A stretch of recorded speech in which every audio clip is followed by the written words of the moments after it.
ஒரு சில பேர் தத்துவ பாட்டுன்னு எதை சொல்றாங்க அப்படின்னா, நீங்க தன்னுடைய வாழ்க்கையில கழிவிறக்கம் இருக்குல்ல, சுய இரக்கம் இருக்குல்ல, சுய இரக்கத்தையே ஒரு சில பேர் தத்துவ பாட்டுன்னு சொல்றாங்க. அம்மா வித்து போயிடுச்சு, ஆமா. அண்ணன் ஏமாத்திட்டான், பொண்டாட்டி காதலி. சரியில்லை ஆ, அப்படிங்கிற. காதலி ஏமாத்திட்டா, காதல் வெறுமை அப்படின்னா அதை தத்துவ பாட்டுன்னு நம்மால் மாத்தி வச்சிருக்காங்க. ஆனா அவரு சுய இரக்கத்துக்குமான பாடல்கள் நிறைய கொடுத்திருப்பாரு. அதே மாதிரி தத்துவ பாடல்களும் ரொம்ப நிறைய ரொம்ப நுட்பமான வேறுபாடுங்க. ஆமா.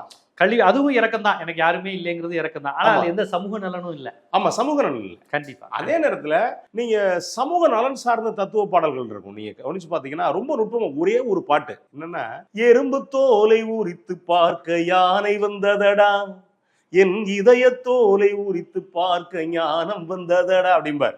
இதை நீங்க இந்த காட்சியாவே கவனிச்சு பாத்தீங்க, ரெண்டு சொல்ல கடந்து போயிட்டாரு. ஆனா இந்த நீங்க காட்சியா கவனிச்சு பாத்தீங்கன்னா, எறும்பு தோலை உரித்து பார்க்க யானை வந்ததுன்னா ரெண்டு பொருள் வரும். ஒண்ணு என்ன அப்படின்னா, யானை வந்து எறும்பு தோலை உரிச்சிச்சு அப்படின்னு இப்படி பொருள் எடுத்துக்கலாம். அப்போ அவ்வளவு பெரிய யானை எறும்பு தோலை உரிக்க முடியுமா அப்படின்னா, இதுக்குள்ள ஒரு மிகப்பெரிய காட்சி, மிகப்பெரிய கற்பனை, மிகப்பெரிய தத்துவம் ஒரு பக்கம் விரியுது. இன்னொன்னு என்ன இருக்கு என்ன அப்படின்னா, நான் எறும்புடைய தோலை உட்கார்ந்து உரிச்சு பார்த்தேன். எறும்பு எவ்வளவு மென்மையானது, அந்த தோலை உரிச்சு பார்த்தேன், அதுக்குள்ள யானை இருந்தது.